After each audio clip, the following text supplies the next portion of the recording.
Caroline Dickinson, una niña inglesa de 13 años, viajaba con su colegio a la Bretaña francesa. Era el verano de 1996.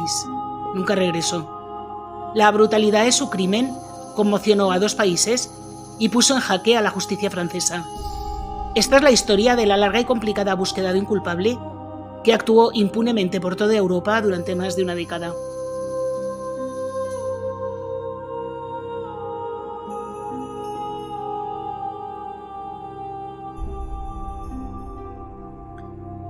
Hola a todos, yo soy Julia y hoy os traigo el caso de Francisco Arce Montes, uno de los criminales españoles más escurridizo de todos los tiempos. Durante más de 15 años, recorrió los albergues de toda Europa buscando niñas y jóvenes. A pesar de sus muchas fechorías, la falta de un archivo único y la dificultad para compartir información le hizo pasar inadvertido durante mucho tiempo. Incluso su captura puede decirse que fue un golpe de suerte. Si quieres saber más, sé bienvenido. Aprovecho para agradeceros que veáis mis vídeos y ya sabéis que si os gustan, os podéis suscribir, dejarme un like, activar la campanita, comentar, compartir y todas estas cosas, que a vosotros no os cuesta nada y a mí me ayuda un montón. Y bueno, no me enrollo más y vamos con la historia. El 18 de julio de 1996, en una tranquila mañana de verano, el cuerpo de Caroline Dickinson fue descubierto sobre un saco de dormir en la habitación número 4 de una austera pero funcional Auberge de Jeunesse, que son los albergues juveniles en Francia, en el pueblo de Plainfugueres, en la Bretaña. La joven, que estaba de viaje escolar con 39 compañeros y 5 profesores, había sido agredida y asfixiada. Caroline dormía en un saco de dormir en el suelo entre las literas de sus amigas. Esa noche, que era la última del viaje, el grupo había estado de fiesta hasta entrada la madrugada. Las adolescentes estaban profundamente dormidas y ninguna escuchó nada, ni tampoco vio nada. Esta era la primera vez que Caroline viajaba sola al extranjero sin sus padres, que cuando se enteraron, aparte de quedarse destrozados, decidieron viajar corriendo a Francia para seguir in situ la investigación. Pero sus padres no fueron los únicos. La prensa británica, movilizada por la tragedia, desembarcó en masa en Plainfugueres, con cámaras, reporteros, furgonetas, técnicos. Bueno, un pueblo pequeñísimo se llenó de repente de periodistas. El crimen conmocionó profundamente al Reino Unido. La noticia ocupó inmediatamente las portadas de todos los diarios británicos. Y en Hove, la pequeña localidad del suroeste de Inglaterra donde vivía la familia Dickinson, estaban espantados. Paralelamente, la gendarmería de Rennes comenzó las investigaciones. El análisis forense reveló que la niña había sufrido abusos y se encontraron restos de fluidos en su cuerpo. También se encontró un gran trozo de algodón que posiblemente habían utilizado para quitarle el aire. Con ello se pudo obtener un perfil genético del autor. Pero en 1996 Francia aún no disponía de una base de datos nacional de ADN y la huella genética, por tanto, no podía identificar a nadie, solamente excluir a posibles inocentes. Además del perfil genético, la policía recurrió a los métodos tradicionales y así decidió interrogar a todas las personas presentes en el albergue aquella noche: profesores, empleados, otros huéspedes, y todos los hombres que estuvieron allí fueron sometidos a pruebas de ADN, pero no encontraron ninguna coincidencia. Fue entonces cuando la hipótesis de un intruso comenzó a cobrar fuerza. Una profesora, que durmió con la ventana abierta debido al calor, aseguró haber oído ruidos a las 3 de la mañana y haber visto de espaldas a un hombre saliendo del albergue. Y luego oyó también el sonido de un coche arrancando. ¿Cómo había entrado? Bueno, pues la respuesta estaba muy fácil, porque las puertas de las habitaciones no se cerraban con llave para facilitar la supervisión de los alumnos durante el viaje, y una pequeña puerta trasera del edificio permanecía siempre abierta por si alguno de los huéspedes llegaba tarde. Y esto, por lo visto, el autor lo sabía. Quien cometió los hechos debía conocer bien el lugar, señalaron los investigadores. La habitación contigua a la de Caroline estaba ocupada por los profesores, lo cual indica que el hombre era bastante osado, pero que sabía bien cómo funcionaba y que podía hacerlo sin que nadie lo oyera. La policía sospechaba que el autor de los hechos podía haber tenido un contacto previo con el grupo, así que hablaron con las adolescentes para preguntarle si recordaban algo, y una de ellas habló de ruidos y de movimientos cerca del colchón de Caroline. Otra describió a un hombre que se había comportado de manera rara durante el viaje y elaboró un retrato robot de él. Este retrato coincidía vagamente con un huésped del albergue, un motorista que había estado visitando Mont Saint-Michel. Se le realizó un test de ADN, pero no coincidía, aquel hombre era inocente. A falta de un sospechoso claro, la policía rastreó la zona y comenzaron a identificar a todos los hombres que habían estado cerca del albergue antes, durante y después de los hechos. 2 días después detuvieron a un hombre que vagabundeaba por el pueblo. Su nombre era Patrice Padet. Era un expresidiario con el cuerpo completamente lleno de tatuajes que había sido visto en el pueblo pidiendo tabaco, hablando con los vecinos y comprando vino. El hombre no se ocultaba. Fue arrestado porque un gendarme le identificó haciendo autostop. Su apariencia, según este guardia, coincidía lejanamente con la descripción y con el retrato robot. Y a este hombre también se le hizo una prueba de ADN. El hombre, que, como os he dicho, había estado detenido en un montón de ocasiones, tiene salidas para todo, pero niega haber estado en Plaine-Fougueres la noche de los hechos, aunque mucha gente le sitúa allí. Fue precisamente por estas contradicciones por lo que quedó detenido. Sin embargo, a pesar de que los interrogatorios fueron constantes y bastante fuertes, el hombre no cambió su versión en ningún momento. Solo fue cuando ya habían pasado 36 horas de su detención, cuando el hombre agotado, sin tabaco y sin medicación, muchas veces de pie y esposado, terminó por confesar. Patrice Padet reconoció haber estado en Plaine-Fougueres y a petición de los investigadores hace un croquis de los alrededores del albergue, que en este caso coincide bastante bien con la realidad. Pero cuando le dicen que describa cómo era la habitación, cómo era la niña, en qué situación se encontraba, ahí falló calamitosamente. Una noche después de su detención, después de haber descansado, comido y fumado, Patrice Padet se reafirma en su confesión. Así que el juez de instrucción que estaba a cargo del caso, Gerard Zaugg, procesa a Patrice Padet por la muerte de Caroline y le envía a prisión. El juez no tiene ninguna duda de la culpabilidad de Patrice Padet.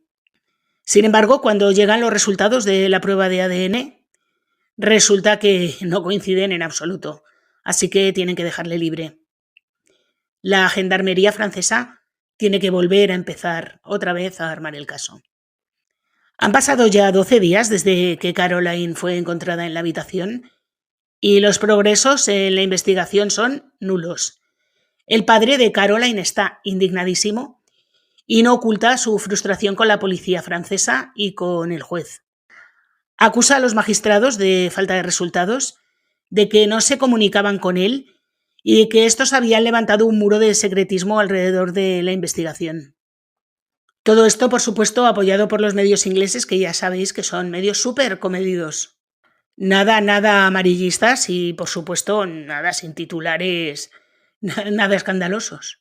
El caso es que en ese momento fue cuando John Dickinson, el padre de Caroline, exigió un análisis de ADN a todos los hombres del pueblo de Plaine-Fougueres que estuvieran en una franja de edad entre los 15 y los 45 años. El juez lo rechazó de plano porque dijo que los pocos hombres del pueblo con antecedentes por este tipo de delitos ya habían sido examinados. Y añadió que además era julio, mes de vacaciones, y que en aquel momento la población de la ciudad se duplicaba y que muchos de los hombres que habían estado allí durante el día de los hechos ya no estaban allí y que localizarles iba a ser complicadísimo, además de que, en opinión del juez, se trataba de una medida desproporcionada e inútil. La familia de Caroline insistió muchísimo, los medios ingleses se echaron completamente encima de la justicia francesa, tanto es así que el juez de instrucción fue relevado por un nuevo magistrado que era bastante conocido en Francia, que se llamaba Renaud van Ruybeeke. Este hombre no pierde el tiempo y dice, bueno, mira, si al otro lo han quitado por esto, yo no me voy a arriesgar, así que enseguida aprueba la medida que había solicitado el padre de Caroline. En octubre de 1997, todos los hombres entre 15 y 60 años, no se quedó en 45, llegó a los 60, se sometieron a una prueba de saliva para cotejar el ADN con la muestra que había en el cuerpo de Caroline. El resultado, ninguna coincidencia.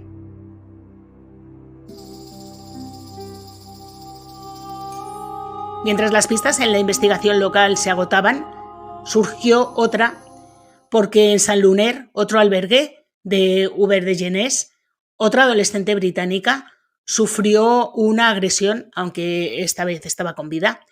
Como digo, sufrió una agresión de características muy parecidas a la de Caroline. El juez decidió fusionar ambos expedientes y abrió un nuevo enfoque a la causa, pensando que el de Caroline, no había sido un crimen aislado, sino parte de una serie, y que el autor de los hechos se movía entre los albergues de Francia.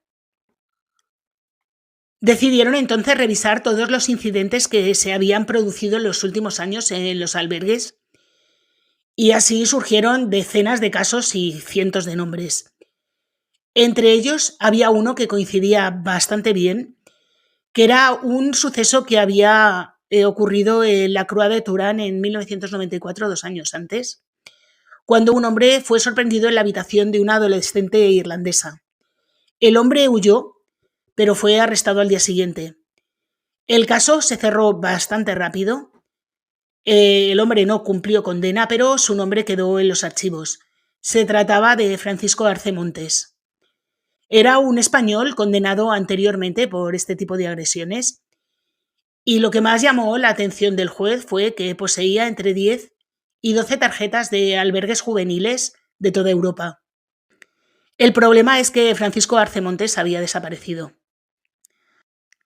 Encontrar a Francisco Arce Montes se convirtió en la prioridad número 1 de la policía francesa, pero la cosa no iba a ser tan sencilla como parecía en un principio.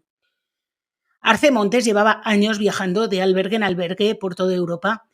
Era lo que se puede llamar un inmigrante internacional que se movía entre países y que era muy difícil de rastrear e identificar. Se siguen varias pistas y hay una que les lleva hasta Londres. Fue entonces cuando Scotland Yard fue alertado, pero llegaron tarde, ya no estaba allí. Era probable que estuviera en España, así que la policía española trató de localizar a la madre de Francisco Arce Montes, pero esta no tenía noticias de su hijo desde hacía meses, concretamente desde que le entregó una parte de una herencia por parte de la abuela. Y aquí hay una parte de la historia que a mí me tiene bastante indignada, porque en los documentales franceses que he visto sobre el tema dicen que la policía española cometió un error garrafal porque los agentes no le pidieron una foto a la madre, ni investigaron el historial, ni le pidieron el ADN a la madre, ni compartieron su ficha con los gendarmes franceses. Y el juez dice que si hubieran sabido que este hombre tenía delitos de este tipo en España, pues que habrían pedido la documentación antes. Y digo yo, si esta gente está buscando a Francisco Arce Montes, lo normal no es decirle a la policía española todo lo que necesitan. Oiga, mire, estamos buscando a este hombre por esto. ¿Nos pueden pasar su ficha? ¿Pueden decirnos si tienen alguna foto? ¿Le pueden pedir el ADN a la madre? No, no dicen nada. Es que la policía española no se lo pidió porque no se le ocurrió. En fin, bueno, no, ya está, aquí lo dejo. Vamos, que ellos no se equivocaban nunca. La culpa la tenían siempre otros. Es alucinante. Y además es que ocurrió otra cosa bastante desconcertante y que por parte de las autoridades francesas también fenomenal. Y es que cuando la investigación estaba ya avanzando bastante, pues mandan al juez estrella, que no se confundía nunca, pues le trasladan a París. Y ponen al frente de la investigación a otro nuevo juez. El hombre nuevo se llama Francis de Bons. Así que este es el tercer juez en 4 años que se hace cargo del caso. Este nuevo juez también sigue la línea de Francisco Arce Montes, que está tratando de encontrarle para hacerle una prueba de ADN para cotejarla con la muestra que habían encontrado en el cuerpo de Caroline. Se envía una descripción de Francisco Arce Montes a todas las policías de Europa con la orden de arrestarlo inmediatamente, pero no le encuentran. Ya habían pasado casi 5 años desde que ocurrió todo y como la investigación no avanzaba, los jueces y la policía fueron criticadísimos, esta vez ya no solo en Reino Unido, sino también en Francia. Realmente parecía que la policía francesa no estaba haciendo nada, pero hicieron mucho. De hecho, esta fue una de las investigaciones más caras de la historia judicial francesa. Y sin embargo, se atrapó al culpable por pura casualidad. Con motivo del 5º aniversario de los hechos, los diarios británicos refrescaron las informaciones del caso con entrevistas y reportajes sobre el tema. Uno de estos periódicos fue el Sunday Times, y justo en ese medio se mencionó a Francisco Arce Montes. En su artículo, la periodista que hizo el reportaje del Sunday Times dice que Arce Montes había estado viviendo en París, que era uno de los principales sospechosos, y esta es la primera vez realmente que el nombre de Arce Montes aparece en la prensa. Y fue en ese momento cuando saltó la sorpresa, porque un policía estadounidense llamado Tony Menko, que estaba de guardia en el servicio de inmigración del aeropuerto, está leyendo el Sunday Times mientras se toma un café. Acaba de volver de Francia, donde pasó sus vacaciones, y al encontrarse con el artículo, pues le llama la atención y decide por curiosidad hacer una investigación rápida. Teclea el nombre de Arce Montes en su ordenador del aeropuerto y al hacer la verificación se da cuenta no solo de que había una persona que coincidía con ese nombre, sino que en ese momento se encontraba arrestado en Miami. Estaba arrestado por una tentativa de agresión a una colegiala irlandesa. Le sorprendieron en flagrante delito en un motel donde dormía la chica junto a toda su clase, y así es como consiguen hacerle por fin la codiciada prueba de ADN a Francisco Arce Montes. La prueba tarda bastante en hacerse porque no solo hay que hacer una prueba, sino una contraprueba y una tercera para confirmar.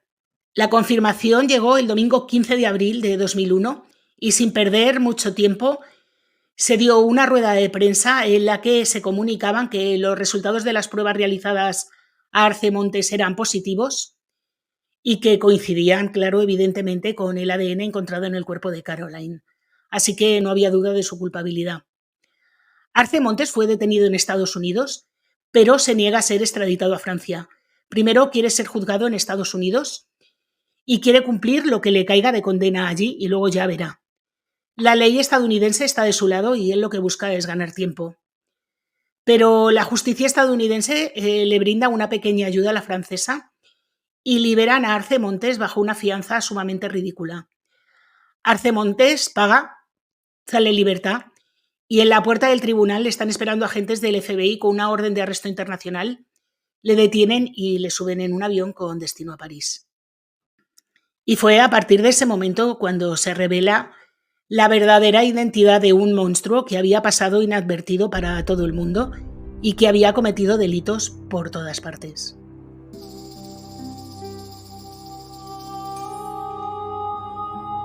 Francisco Arce Montes nació el 14 de marzo de 1951 en Gijón, Asturias. Creció en el barrio del Coto, donde su familia era bastante conocida por regentar una tienda de ultramarinos, que se llamaba Casa Gerardo. Ya está desaparecida esta tienda. Desde niño fue percibido como alguien bastante rarito. Sus vecinos le recuerdan siempre como raro, alguien que incluso llamaba la atención por su forma de vestir, con los pantalones subidos hasta el sobaco, con un andar bastante peculiar y un tono de voz suave y tímido a la vez. En su entorno se decía que era bastante amanerado y que no le interesaban las mujeres. Su entorno familiar fue complejo. La muerte de su abuela cuando él era un niño marcó el inicio de una relación conflictiva con las mujeres de su casa, especialmente con su madre Benigna, viuda desde hacía 3 años cuando Arce fue detenido, y con su hermana Blanca, a quienes responsabilizaba de todos sus problemas. Llegó incluso a temer ser envenenado por su propia madre y tenía manías de limpieza extremas. No permitía que nadie tocara su ropa, ni los platos, ni los cubiertos que utilizaba. Durante el servicio militar, en el año 1971, fue internado por primera vez en el Hospital Psiquiátrico de Leganés, en Madrid, y a lo largo de la década de los 70 fue ingresado en al menos 3 centros más. Un informe psiquiátrico de 1974 firmado por el doctor Félix Margolles lo describía como una persona con una personalidad obsesiva, con escrúpulos de limpieza y predominio de actos compulsivos. Lavarse las manos más de 20 veces al día era una de sus rutinas. Y también presentaba síntomas de depresión, obsesión y comportamientos esquizoides. Según el psiquiatra que le trató, el alcohol exacerbaba sus rasgos paranoides. Pasaba largos periodos recluido en su habitación, entregado a rutinas de limpieza compulsiva. Finalmente, Arce Montes decidió abandonar el hogar familiar y emprender una vida nómada por toda Europa. Vecinos de Gijón recuerdan que volvía solo esporádicamente a por dinero, aprovechando el colchón económico que le proporcionaba el patrimonio familiar. Así fue como en los años 80 se movió por distintos países europeos, entre ellos Alemania, donde fue condenado en Bremen por exhibicionismo, en 1984 en Friburgo por robo, en el 88 en Baden-Württemberg por un intento de abuso a 2 jóvenes autoestopistas y poco después por una agresión consumada a otra mujer y condenado a 6 años de prisión. Cumplió 2/3 de la pena antes de ser expulsado de Alemania. En esa misma década de los 80 mantuvo una relación con una profesora francesa de la región de Bretaña, a quien había conocido en 1981 en un albergue en los Países Bajos. De esa relación nació un hijo. La mujer declaró posteriormente que Arce solía colarse en albergues juveniles frecuentado por chicas y que desde 1996 ella intentó separarse de él, incluso acudió a un juzgado de familia, donde se le fijó una pensión alimentaria a Arce. Además, en el año 1983 fue condenado por intentar abusar de la niñera del niño. Tras salir de la prisión en Alemania, se trasladó a Reino Unido. Entre 1993 y 1997 vivió en Londres, concretamente en Earls Court, donde alquiló un estudio por unas 22.000 pesetas semanales y supuestamente trabajaba como camarero en el Hotel Hilton, aunque el Hotel Hilton nunca lo ha confirmado. Según sus vecinos, se comportaba de forma violenta y era bastante agresivo. Utilizaba una furgoneta de la marca Mazda con matrícula holandesa para viajar por toda Europa. Durante ese periodo fue detenido en 2 ocasiones por merodear por albergues. El primer incidente ocurrió en 1993 y el segundo en 1994, cuando fue sorprendido por un grupo de jóvenes en el castillo de Croix de Touraine, en Francia, pero decidieron no presentar cargos. Y no volvemos a saber nada de él hasta el verano de 1996, cuando en el mes de julio fue expulsado del albergue asturiano La Fonte del Cai en Llanes, cuando conducía un Renault 9 matriculado en Inglaterra y llevaba consigo un carnet de albergues europeos expedido en Gran Bretaña. Los del lugar le conocían como el inglés de Gijón y fue expulsado tras ser sorprendido en 2 ocasiones, una de ellas a oscuras, en las habitaciones donde dormían chicas jóvenes. 6 días después de ser expulsado de este albergue, la noche del 17 al 18 de julio del 96, en el albergue juvenil de Prendefuguers, Caroline Dickinson apareció sin vida. Un año después, en agosto de 1997, Arce fue detenido en Llanes por intentar agredir a una joven de 18 años, amenazándola con un arma blanca, pero fue puesto en libertad y huyó evitando el juicio. La siguiente cosa que se sabe de él fue ya su arresto en Miami en julio de 2001. Durante los interrogatorios que siguieron a su llegada a Francia, confesó haber estado en el albergue, aunque en un inicio negó haber acabado con la vida de Caroline. Sin embargo, con el tiempo terminó reconociendo su responsabilidad. Durante el juicio, sus abogados alegaron trastornos mentales, pero los informes psiquiátricos presentados por la acusación concluyeron que era plenamente consciente de sus actos. Así que el tribunal le declaró penalmente responsable, subrayando la naturaleza premeditada de sus crímenes. En junio de 2004 fue juzgado por la agresión y la muerte de Caroline Dickinson. El juicio generó una gran cobertura mediática tanto en Francia como en el Reino Unido, y Arce fue declarado culpable y condenado a 30 años de prisión con un mínimo de 20 años de cumplimiento efectivo antes de poder solicitar la libertad condicional. Durante el proceso mostró poquísima empatía, un comportamiento bastante errático y reafirmó las evaluaciones previas sobre su personalidad patológica y antisocial. Fijaros cómo será la criaturita que su madre Benigna Montes, que tenía 83 años cuando comenzó el juicio, declaró al diario británico The Sun que estaba convencida de que su hijo era culpable. 11 años después de esta condena, en enero de 2015, la Audiencia Provincial de Asturias le condenó a 11 años de prisión por el intento de agresión en 1997 en Llanes de la joven esta que os he contado antes y al pago a la víctima de una indemnización de 1.200 euros. La sentencia recoge que él atacó con un arma blanca en el portal de su vivienda en la madrugada del 22 de agosto de 1997 con la intención de agredirla, algo que fue impedido por la intervención de un vecino que llegaba en ese momento a la casa. El tribunal en su sentencia subrayó que Arce Montes debe cumplir su actual condena en Francia hasta el año 2027, que es un delincuente de extrema peligrosidad que actúa con inclinación al delito sexual y que cuenta con antecedentes por delitos en muchísimos países.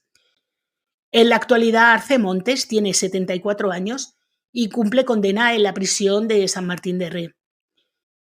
Como veis, un angelito, vamos.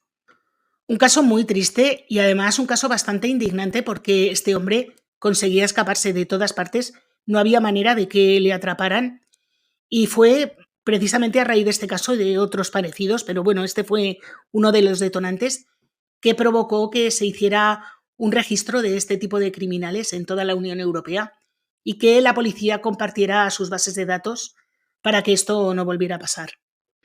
Como hemos visto por otros casos que os he contado anteriormente, ha dado absolutamente lo mismo porque estas cosas siguen pasando. Miraré el caso de David Berbist, este que acabó con 2 chicas, una en Girona y otra en Madrid. Tengo el caso en el canal, os lo voy a dejar aquí abajo. Que era una persona que tenía este tipo de antecedentes y llegó a España y siguió haciendo exactamente lo mismo y la policía española no tenía ni idea de que este hombre tenía estos antecedentes. Así que, en fin, bueno. Que sí, que hay un archivo, pero debe ser que no se consulta, o que no funciona, o vaya usted a saber. Entiendo de verdad que la familia de Caroline Dickinson estuviera indignadísima por la actuación de la policía francesa, que como no encontró otra manera de defenderse, pues resulta que la culpa era de la española, claro, como no. Una policía que si no llega a ser porque hubo un policía en la frontera en Estados Unidos al que se le encendió la bombilla, pues este hombre seguiría libre, no lo hubieran encontrado nunca y seguiría haciendo de las suyas. Y bueno, hasta aquí el caso de hoy. Un caso muy, muy conocido en Francia y en Reino Unido. Incluso es un caso mucho más conocido en Estados Unidos que aquí, a pesar de que el criminal es español. Aquí este caso no ha tenido tanta repercusión como yo creo que debería haber tenido, pero bueno. El caso es que aquí os dejo la información. Podéis encontrar mucha documentación en francés y en inglés. Si os interesa, solo tenéis que meter su nombre en Google y ya veréis que os aparecen un montón de cosas. Bueno, como os digo, hasta aquí el caso de hoy. Si os ha gustado, por favor, dejadme un like, activar la campanita, comentar, compartir. Y como subo vídeo todos los viernes, hasta la semana que viene.